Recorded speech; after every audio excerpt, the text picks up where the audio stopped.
apartándose de la tradición legal norteamericana,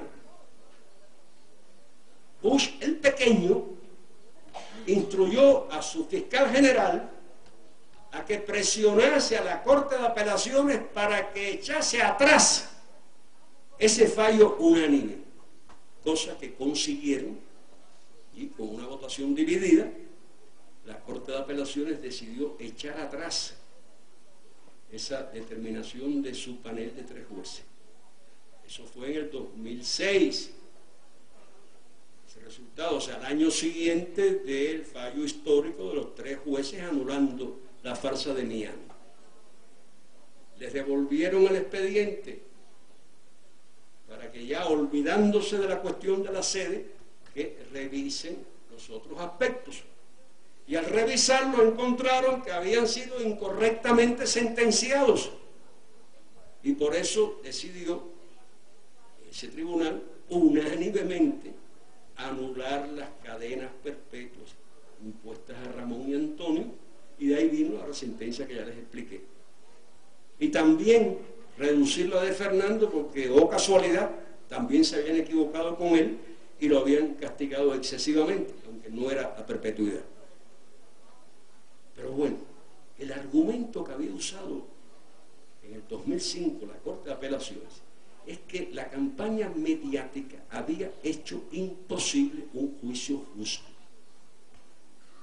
La propia jueza Lehner, yo confío en su buena memoria, o quiero confiar en su buena memoria, la propia jueza Lehner protestó varias veces durante el juicio, no por los artículos calumniosos, por la campaña publicitaria, sino por el comportamiento de los llamados periodistas de Miami dentro del salón del tribunal.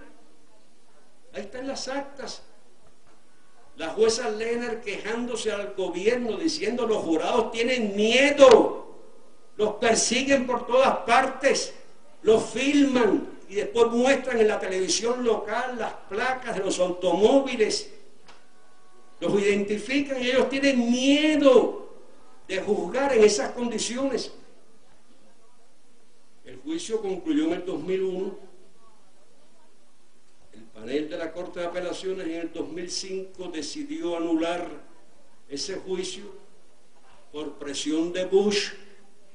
Al año siguiente, el pleno del tribunal echó para atrás la decisión del panel, le encomendó a ese tribunal que siguiera revisando el caso, y mientras ese tribunal hacía eso, ¿qué sucedió? Que de pronto se filtró en algunos medios norteamericanos que aquellos periodistas de Miami que habían realizado esa labor sucia de publicidad mentirosa y hostil contra los acusados, pero además que habían amedrentado a los jueces, a los tribunales, a los abogados, a los jurados, a todo el mundo, en realidad hacían eso pagados por el gobierno de Estados Unidos. Lo hacían a sueldo del gobierno federal. Ya eso, por supuesto, también sería otro motivo más que suficiente para declarar nulo y sin valor todo esto que allá llaman juicio, esta porquería que allá llamaron juicio de Miami. La jueza no sabía por qué sus reiteradas peticiones a la fiscalía no tenían éxito. Ella protestó al comienzo del juicio, que fue el juicio más largo de la historia de Estados Unidos. Y 7 meses después, al final del juicio, ella seguía insistiendo: por favor, hagan algo. La pobre señora no sabía que la fiscalía no iba a hacer nada, porque esos malhechores eran pagados por la fiscalía, con cargo al presupuesto federal, con dinero que sale de los bolsillos de los norteamericanos. Eso comenzó a descubrirse, como ya dije, en el año 2006. Ahora, uno de los argumentos argumentos principales que están contenidos en las solicitudes de habeas corpus de nuestros compañeros es pedirle al gobierno que enseñe todo lo que aún guarda sobre ese operativo mediático. 5 años durante los cuales varias organizaciones solidarias norteamericanas y organizaciones de la sociedad civil norteamericana se han pasado esos 60 meses haciendo gestiones administrativas, presentando mociones ante tribunales, pidiendo una cosa muy sencilla. Y después de todo se trata de algo relacionado con la prensa, la libertad de expresión. Enseñen todo lo que guardan. ¿Cuántos otros periodistas estaban siendo pagados en esos días por el gobierno federal? ¿Cuáles eran los términos del acuerdo por los cuales le pagaban? El contrato. Los capitalistas no dan dinero sin justificarlo, sin fundamentarlo. Bueno, usted le pagó $500,000 a fulano de tal, no vale la pena ni mencionar su nombre, periodista de Miami. ¿Para qué? ¿Cuál era su parte en ese contrato? Él cobró el dinero, pero ¿qué hizo a favor de ustedes? Sabemos, por supuesto, de docenas de artículos de informaciones de ese señor. 5 años y hasta ahora el gobierno se sigue negando a dar más información sobre ese operativo. ¿Por qué ha podido hacerlo? Porque ha tenido a su favor, lo ha acompañado siempre, la obediencia de los llamados medios de información. Para ellos no ha sido motivo de escándalo ese verdadero relajo de la llamada prensa de Miami con los terroristas, y además, para colmo, con el gobierno de su país. Ese es uno de los puntos.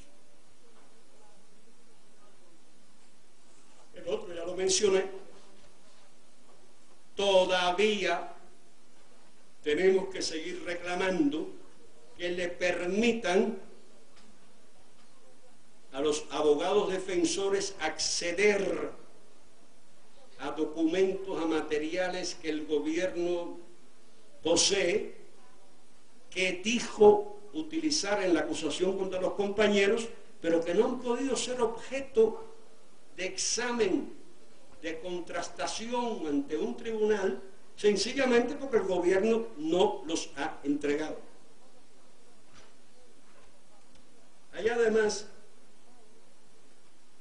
otras cuestiones relacionadas también con el ocultamiento de la verdad, que se refieren al caso específico del compañero Gerardo Hernández Nortelo. El habeas corpus de Gerardo es el más complejo, el más extenso. Su caso, como ustedes saben, es el más duro, el que tiene una condena mayor y que no tiene ya ninguna otra posibilidad en términos de los procedimientos legales norteamericanos. A Gerardo le agregaron una segunda cadena perpetua por una acusación absolutamente infame de conspiración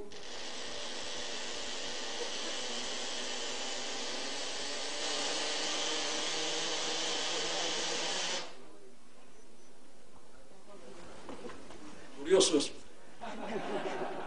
Les decía que a Gerardo le agregaron una segunda cadena perpetua por una acusación infame según la cual él habría participado en una conspiración para cometer asesinato en primer grado, o sea, con alevosía y premeditación. Esa calumnia se relacionaba con el incidente del 24 de febrero de 1996, durante el cual La Fuerza Aérea Cubana, en defensa de la soberanía nacional, derribó a 2 aviones pertenecientes a una organización terrorista notoria de Miami, que había hecho la misma gracia de violar el espacio soberano de Cuba 25 veces en los últimos 20 meses. Pese a nuestras advertencias, pese a nuestros reclamos al gobierno norteamericano que aplicase la ley e impidiese esas violaciones al derecho internacional y a la soberanía de Cuba. Bien, la Organización de Aviación Civil Internacional hizo una investigación para tratar de determinar qué era lo que había ocurrido. Los radares cubanos mostraban claramente dónde ocurrió el incidente. Casi se podía ver con una mirada natural, sin espejuelos, sin lentes, desde el malecón habanero. Los radares norteamericanos, algunos daban datos que ubicaban el incidente muy cerca de la frontera con Cuba, pero del lado de afuera. Otros radares... Bien, Ricardo Alarcón, presidente de la Asamblea General de Cuba, preside en México actos en solidaridad con los 5 antiterroristas presos en los Estados Unidos y erróneas disposiciones judiciales, además de la campaña mediática que no ha permitido a su juicio que se dé, por supuesto, un justo proceso para estos presos cubanos. Para el funcionario existe una contradicción ante el periodo de libertad supervisada impuesta al antiterrorista y de quedarse en los Estados Unidos cuando la medida indica que no debe acercarse a ciertos lugares dentro de los Estados Unidos, una situación muy riesgosa por demás para René González. Son las expresiones en esta jornada que ratifica el esfuerzo internacional por la liberación de los 5 cubanos.